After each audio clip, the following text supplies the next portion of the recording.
All right, welcome to the Operators Podcast. I'm your host, Sevi Ortel, joined by my co-host here, Pete Cuccinati, and COO of my company, Wave Payments.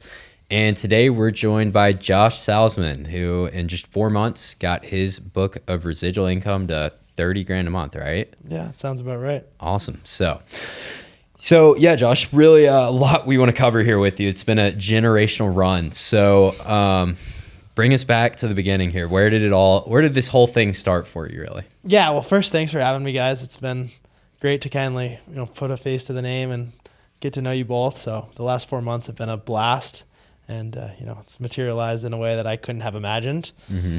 I was introduced to you guys, obviously, from a social media reel, which sounds a little bit scary, kind of reflecting back on now. So, prior to this, I spent some time in real estate, some time in e-commerce, floating around, seeing what I could, figure out to generate some form of residual income. And, obviously since then, I've scaled something, where it's a full service business with backing from you guys. And yeah, it's been a wild ride. So, okay, you were in real estate first. What was it you were doing there? Yeah. So, I actually just finished up a tenure in consulting. So, in college as a freshman, I got an internship at a consulting firm on campus. Mm-hmm. And so had a short tenure there and wrapped up in December and taught myself how to wholesale real estate. And so, Not easy, right? Not easy, saturated, really difficult to kind of break into. And so, I taught myself how to do that after I left my consulting gig. And did a few projects on my own, and then the stars kind of aligned, and I got to work with, a mentor of mine in the real estate space out in Texas. Mm-hmm. And so we kind of sourced off-market properties, chopped up the lots, sold them as residential, and, we did 2 developments out in Cameron, Texas, and up north of Huntsville. So how much time did you spend doing that? A lot of time, long weeks, a lot of cold dialing from computer. So sitting, making phone calls, following up leads. I'd say 80 hours a week is kind of where I was at. Yeah. That's brutal, isn't it? Long hours. Yeah. Yeah. Okay, so you started there and you did that for a while, long hours. I think you made some money, right? Yeah. There was money that came along, right? So you go out, you tour someone, you close a deal, you're making a little bit of money here. As far as output to, cash flow, it seemed to be a little bit diminishing. You're working 80 hours a week, you eat what you kill. And so you can go and do a massive development. You give 5 tours, nothing closes, and you are, you're shit out of luck. So yeah. So like you're obviously, an operator. What made you, you probably would have ended up seeing success in that area. What made you want to jump to something else? Yeah. So this is kind of where I love to tell the story from. And it's, a beautiful thing that culminated. Obviously finished up the developments. The first big thing was I didn't like the heat. I didn't like Texas. So had me looking for my next gig. And then the story's great. I took some time off and I walked into a tailor in my hometown in New Hampshire. And the guy had a sign that was posted that said, cash only on transactions under $50. Mm-hmm. And so I didn't really know the guy, but I figured, I had heard, peeps about, what Sevi was doing, saw the Instagram reel. We had been in contact. And so I said, you know what? I think this is a good time to kind of pilot this and see what it looks like. Mm-hmm. And so I said to him, hey, what's going on here? What is this? Mm-hmm. And he talks to me about the fees, and I had known a little bit. And then we started talking. He's a local guy. We knew people who knew people. Mm-hmm. Got to talking. We start talking about a program where, he doesn't have to pay the fees. And now credit cards can become an asset to him where he can, open his business up to a new clientele. Right. And so with that 30 minutes, we talked about everything from his kids to where he likes to eat to eventually getting him to a place where he can save money. And that conversation ended with him coming and giving me a hug.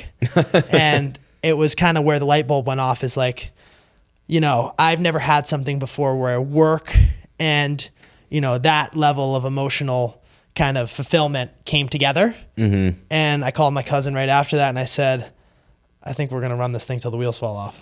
Yeah. So like kind of a question I have for you, just knowing you this long and kind of knowing the way you think, you dive super deeply into everything that's put in front of you. So you make the leap over to Payments University with Sevi. What was the very first thing that you dove into? Because there's a lot to take in. Yeah, another great question. So I remember it vividly. I made the commitment. I sold Sevi pretty hard on myself, set the bar high. And so I got home. It was, I think it was a Friday or a Saturday when I ended up closing. And so I sat on my computer that night and I just like totally dove into everyone I know. Okay, restaurants, car dealerships, power equipment rentals, construction. Who do I know? How do they take cards? How can I learn enough in a short enough time that I can call them, see if I can provide some value? Yeah. And so that was just kind of the approach that I took, is like, who do I know? How can I learn about their industry? And then eventually break into it. And then I think as that, kind of surge of information compiled up, I called Pete and I'm like, Pete, this is the first time we're talking. I got all these people. I got to get them all in processing. And he's like, let's slow down. You haven't slowed down since. So we started by spending about an hour going over the agent agreement and a Schedule A and every nuance of every detail of every fee definitionally. Yeah. And then we spent about another hour kind of just going into like, the sales philosophy and like the approaches to the industry. It was, I told Sevi, I called him right after. I was like, this guy is either going to be the greatest thing that ever happened to us or a complete nightmare. So, I still don't know which. And you're both. I still don't know which. You are both. Yeah. So that was kind of the first thing. I still have that list. I don't know if anyone on that list is closed yet, but that was kind of the biggest thing. It was like, I remember these nights of just like, being so infatuated of finding more conversations that gave me that kind of fulfillment. Mm-hmm. And I can't even tell you how many I've had. And that's why this doesn't feel like work, right? Mm-hmm. My days are spent, talking with people that I enjoy speaking to. And, another conversation that sticks out with another mentor was like, what do you want to do? Mm-hmm. And what do you want to do? What brings you fulfillment? And I lied to him and said real estate. And he looked me in the face and said, no, it doesn't. And when I really sat down and thought about it and what that meant to me, it was having conversations with people. It was talking to people, providing value, selling something that I truly believed in. And I think that's what this has been. Mm-hmm. Okay. So let's talk about that sort of journey of coming in. You've dove deep into all of the training, obviously, all of your contacts, everything. Now, where was the tailor that you mentioned? Was that beforehand or was that after you had joined? Beforehand. So that was prior to anything. So that conversation was kind of just a culmination of, sales skills that I had acquired, but really no industry knowledge. So that was prior to Payments University. So that deal obviously, didn't close. It was kind of just a fuzzy conversation. Once the nitty gritty came into play, that's when I needed to lean on you guys because it was so early on. Mm-hmm. It didn't end up materializing until a few months after. So it was kind of just like a prior thing. Okay. So you've joined, you've done a deep dive on all the training. You've talked with Pete for like 2-3 hours on the phone, going through all the nitty gritty. Yeah. Now, probably 5 hours a day of phone time between the three of us here, but on average since. So, okay. Now talk to me about what does that journey look like for you getting that first deal? Yeah. So it's another great story. First week, I'm a confident guy. I have a big ego at times. I think I'm, the greatest thing since sliced bread. And I remember the first day, big on communicating with my cousin who's also in the program, life-changing experience for him as well. Mm-hmm. And so, first day I'm up. It's 5. I'm ready. I'm preparing. I'm going over my script I created, and I go out. And I get absolutely crushed. Like, I thought I knew it all. I thought I was going to close 5 deals that day, and I go out and I get crushed. And so, I come back and I remember the conversation sitting in the parking lot, and Sevi's like, dude, you just got to loosen up. You got to just chill out, loosen up, and, go out in there and bust someone's balls and just, be yourself. And which by the way, that is 99% of my sales advice. Like, loosen up, have fun with it, and like make fun of them. People love that. Yeah. And so, it wasn't until a couple months of getting acclimated to this new environment. It was completely foreign to me. Not real estate. No, not real estate. It's not consulting. It's not this, kind of white collary, highbrow, yeah, exactly. So it was just a new thing, but I loved it. Even in the time of getting rejected, I still loved it. So, fast forward, a couple weeks go by, and then I'm starting to click in and starting to find my rhythm, finding my groove, what works for me, kind of tailoring pitches to I think my liking, and then it started to kind of just compile and go from there. Okay, cool. So, who was your first deal? Actually, don't say their name, but what was the business type? It was it actually wasn't the tailor. The tailor ended up closing after, but it was a car repair shop. Okay. So you start catching a groove, feeling it out. You're loosening up a little bit, having more fun. And like I said a second ago, that's when people come here with a sales background, that's like the hardest thing for them to unlearn is like being super formal, because that just doesn't work in the sales environment. So as you've sort of unlearned your old habits and sort of slipped into this, what did that first sale look like? Yeah, it was a great conversation and kind of A to Z process that I think I did a really good job on. And even looking back on it, I think I executed it super well. Totally foreign once again. I walked in. Obviously, we had a scheduled meeting, greeted the merchant, and then we actually sat down on a bench together next to each other, right next to each other. And I showed her numbers. I walked her through it.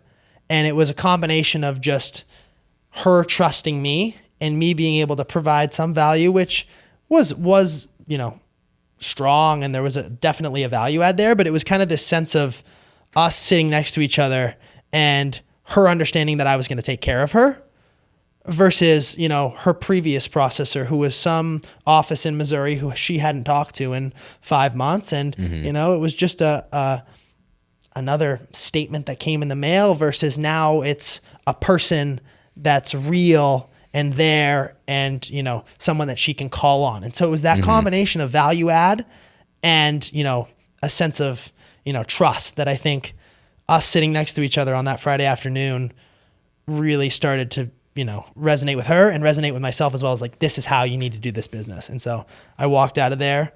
I think I called Sevy and said, hey, it's Friday at 5. Do I send her the final documents now or do I wait till Monday? And I think we sent them on Friday and it ended up I closing. was like, hell no. Send them right now. Yeah, Get exactly. the signature. And So- it closed. Yeah, so full circle, right? From your first deal to 4 months later, you build up your residuals to $30,000 a month. Yeah. So just for the sake of context, I've been doing this for a decade. I've worked with hundreds, if not thousands, of independent sales agents. Yeah. And that is literally the quickest I've seen someone ever build up a book. So I guess my question is there, what really made the light bulb go off after that first deal where you were able to continue growing and continue to be consistent with that growth? Yeah, I think that throughout my life, a big thing that I've learned from, my dad and my family members is just work ethic. And so it was that first few weeks of tailoring my pitch and gaining enough industry knowledge that I could say, okay, this is what I have to do. And at this point, it's just going to be rinse and repeat. And so from there, it was leveraging my network. One big deal turned into 2, which turned into 3, which turned into, owners of enterprise businesses saying, hey, this guy's good. And so that turned into, me walking into a dealership 15 minutes after they got pitched by the largest dealer specific group in the nation. And 5 minutes in, him throwing out their proposal and saying, hey, how do we get started? Yeah. So that was kind of the moment where I was like, okay, like the knowledge is there, the work ethic's there. This is foolproof. Like there's no way that I can't scale this to $1 million a month. Yeah, and that kind of makes me want to ask you 2 questions, but I'll ask one first. So like the unfortunate reality in this industry is that honestly like 1 to 5% of independent sales agents see really high levels of success. And to Sevy's point earlier, a lot of former salesmen from other industries show up to payments and they can't make that connection and they can't make it work out. So why do you think the sales environment in payments is so much different than the sales environment everywhere else? Yeah, it's just, it's so unbelievably different. And it's almost hard to pin down. And at first I didn't really know why that was per se. It's like, you're selling something that is a no-brainer on paper. And I think that was a lot of the frustration. It's like, hey, I'm coming in here, I'm keeping everything the same and I'm saving you money. Why can't I get through to you? And so that first 2 weeks for me, for some people it might be 2 months, for some people it might be 2 years. But that hurdle is, I think, what breaks a lot of people because it is hard. You're walking into businesses, you're talking to owners, you're getting told to kick rocks. And I think it can be demoralizing at times for people. And so, this industry is about human to human interaction. And yes, the value add needs to be there, but it's just different in the sense that I think you need to have credibility, yes, but you need to be able to walk in and connect with someone. And that's not the same as when you're working at a Fortune 500 med device company and it's like, it's cut and dry. There's no relationship. It's transactional. And that's the exact philosophy that, we preach, obviously, because at the end of the day, most businesses have heard from a handful of salesmen each year about having money saved for them, or they've gotten a cold call about saving money. So when you walk in and tell someone you're saving the money, it doesn't necessarily pique their interest. They're not going to give any referrals based upon how much money that you save them. They're going to give it based upon you. They're going to walk around and say, I know Josh and he's the man. Right. So the second question I had based upon what you were saying earlier is you've walked into a bunch of enterprise level businesses and you have a big chain of large merchants that you're working with. So what's the gap there? Because a lot of agents really struggle to muster up the strength or courage to walk into a business doing millions of dollars a month. How do you approach that? And is it different than walking into a mom and pop? It's different, but not in the way that you would expect. Most people would think that it gets stuffier, it gets more formal, and I actually think it gets less formal. One of the deals that I closed last week, it was actually the first deal I've closed in my career of walking in completely cold. They do about $500,000 a month, walking in completely cold, not knowing anyone, looking up a Google search of who the owner was, and closing it A to Z on a first time basis of meeting each other. And so when I went to go sign the docs with the owner, he said, "They let you do this in a t-shirt and jeans?" And I said, "You bet your ass we they make do." You do it in a t-shirt. Yeah, exactly. So, and I think that's a big thing. Like this is, so tailored to, a variety of different merchants that you guys have kind of figured out, what works for what. And I think that's why the attrition rate is so low is you get people that really fall in love with you. I don't see myself losing a merchant, and I don't have a merchant that I couldn't walk up to and say, "Hey, what's going on? Everything okay?" They call me when they're concerned. If there's a problem, we handle it. And I always tell people, you're negotiating with me. You're not negotiating with a Fortune 500 company. If there's something that's upsetting you, if there's something that goes wrong, it's going to come out of my pocket before it makes you upset. And so the approach is that. I've told that to so many people. I've looked owners in the eyes of businesses that are doing millions of dollars a month and said, I'm here to take care of you. And they haven't heard that before. And so the same way it resonates with a mom and pop shop is the same way that it resonates with, these bigger dealerships. It takes a little bit more, levels and barriers that you have to break through to get to a decision maker. I think that's the only difference. Follow-up is huge. Obviously, that's a big difference as well to break through and get to that person that you need to talk to. But nothing changes when you look them in the eyes and say, "Hey, I'm going to take care of you." And if you get there, it's all the same. Yeah. So, obviously we say it all the time, which is they're not buying the savings. They're not doing anything. They're buying you. And it's pretty much a commoditized industry. It's like insurance, right? You go to your insurance broker, your guy that gets you insurance because that's your guy. You like them, right? Yeah. It's the same thing here. And it's just building really relationships. And a lot of people do take that approach, which is how much can I siphon into my own pocket from this merchant? And so when you actually take that, the proper approach, which is I'm here to help you, I want to help you save money, make more money, they actually do appreciate it. But something I'm curious of here is what is, you've closed how much in monthly volume so far? We're talking $6+ million a month in volume. Okay. Yeah. So in doing so, what's been the biggest lesson, if you had to pick one, that you've picked up so far? Persistence is always key, but the thing that I'm going to talk about is reflection. Something that I've always done. I've had plenty of interactions with merchants that have told me, you are awful, and that you don't know what you're doing, and get the hell out of here.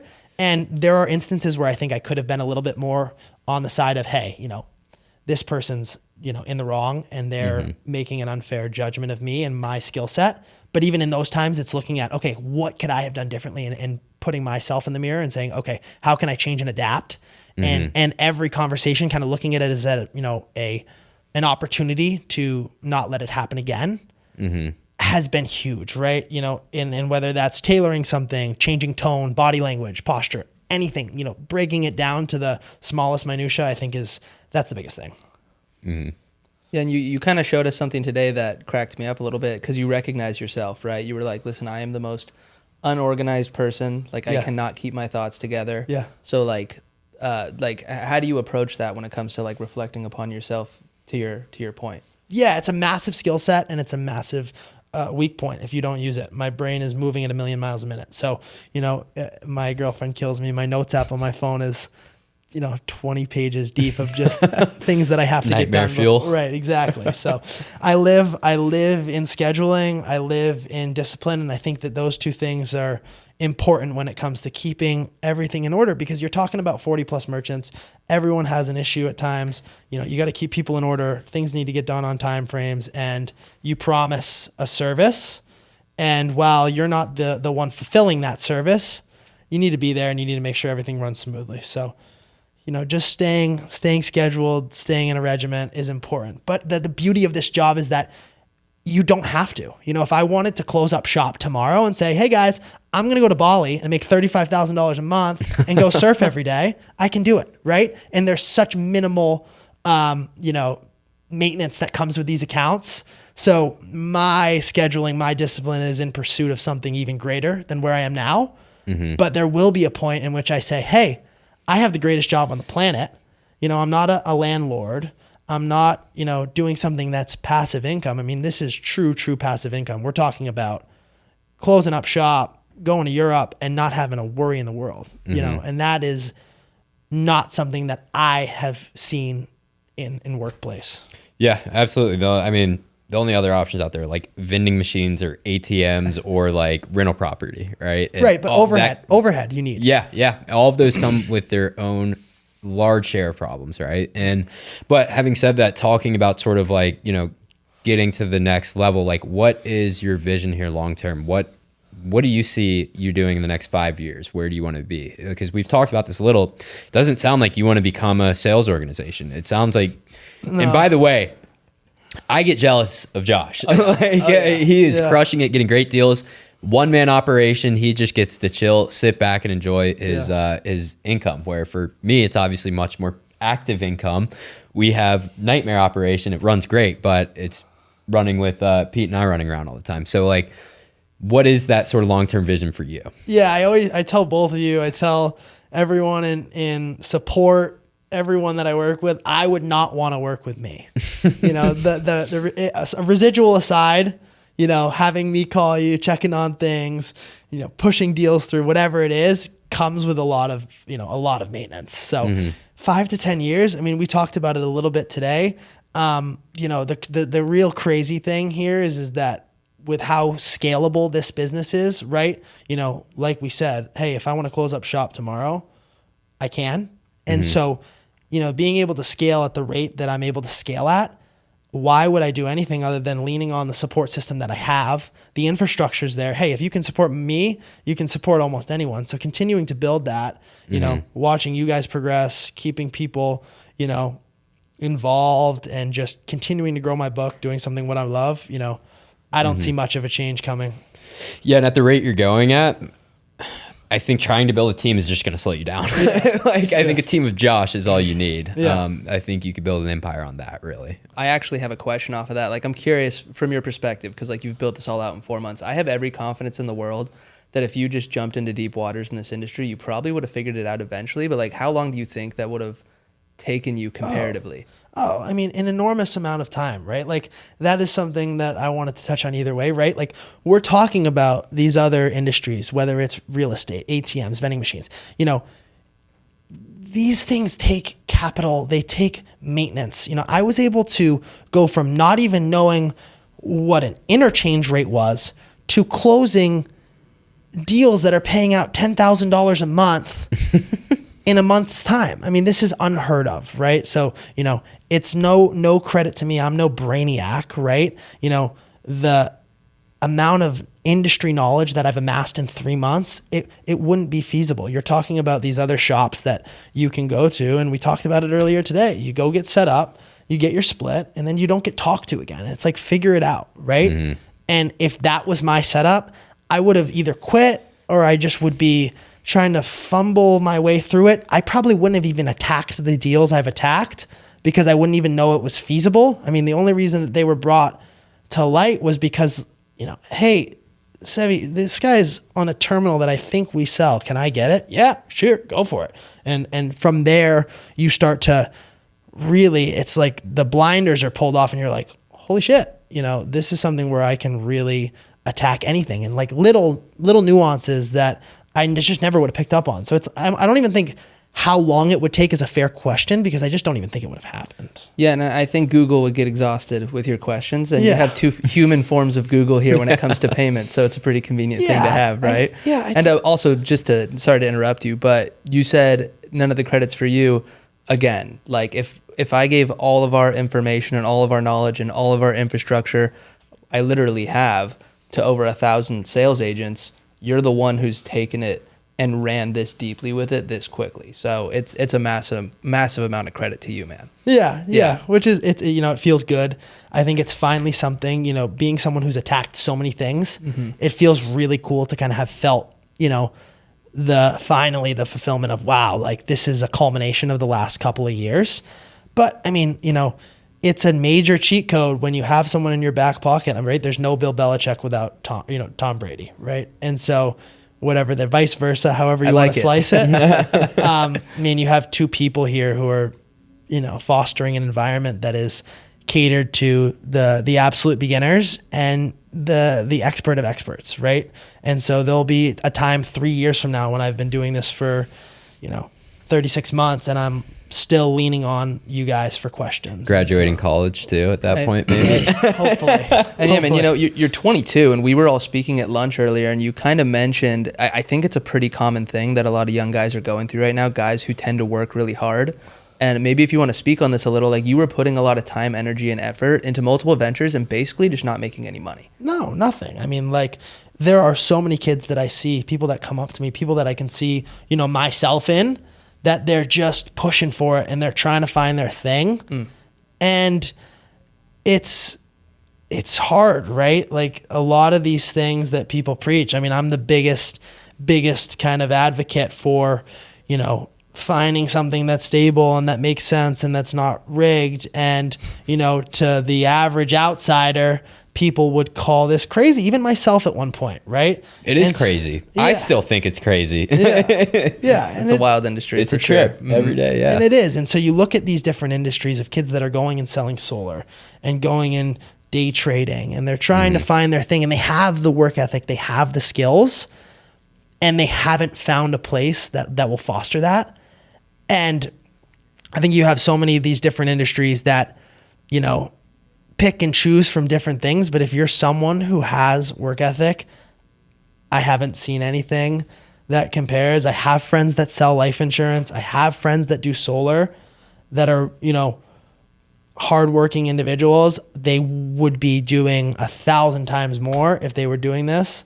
It's almost something that I wish I could gatekeep a little bit more, but I'm too grateful to not share. And that's where I feel like I can relate to a little bit, because I had done everything as well. TikTok shop, I had a print on demand store. Like the big thing that was supposed to work for me when I graduated college was like an e-commerce store. Right. And it all clicked for me when I saw someone my age making about 25, 30 grand a month selling payment processing. And hung out with him for a bit, got to see sort of how he did it, what his approach was like, I can do that. Right. Why is my thing not working? And this is simple. And I was like, because this is proven. It's an actual thing. Yeah. It's an industry that's been around forever. It's always going to be around. And I just got to copy what works and it'll get you there. That's been absolutely nuts for me. So where do you think we've fallen into this, at least the most for you? What parts have we been able to sort of help you along, and what parts do you think you've been able to contribute to the most? Where are we offering the support here? Because you're clearly extremely persistent. What have we even done for you is my question almost. Yeah, the biggest thing obviously is those initial stages where it's you don't have the knowledge. You have the skill set, right? You know, in the instance of the day trader, the mythical day trader, right? It's having, you know, a Jamie Dimon in your back pocket, right? Mm-hmm. And some of these legendary traders and private equity gurus, if you had them in your back pocket, shit, I might have been a profitable day trader, right?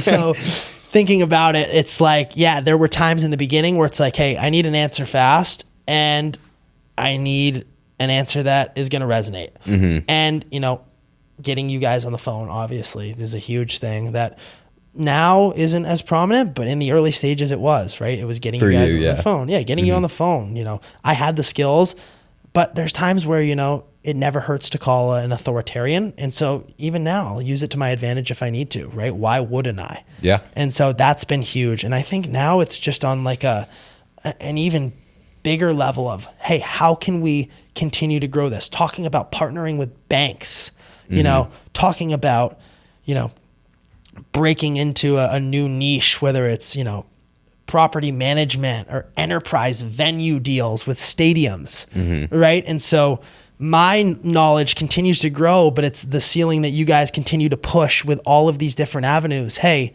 you know, you're working with X, Y, and Z, and we have double their partnerships. And so while it seems like a small shop on the outside, the value add is bigger than even some of these major players like a Heartland. And so when you have a team that can kind of attack the smallest of small and the largest of large, it doesn't even matter what the obstacle is. So it's just been a daily thing of, you know, whatever it is, I have the support. It gives me a new level of confidence.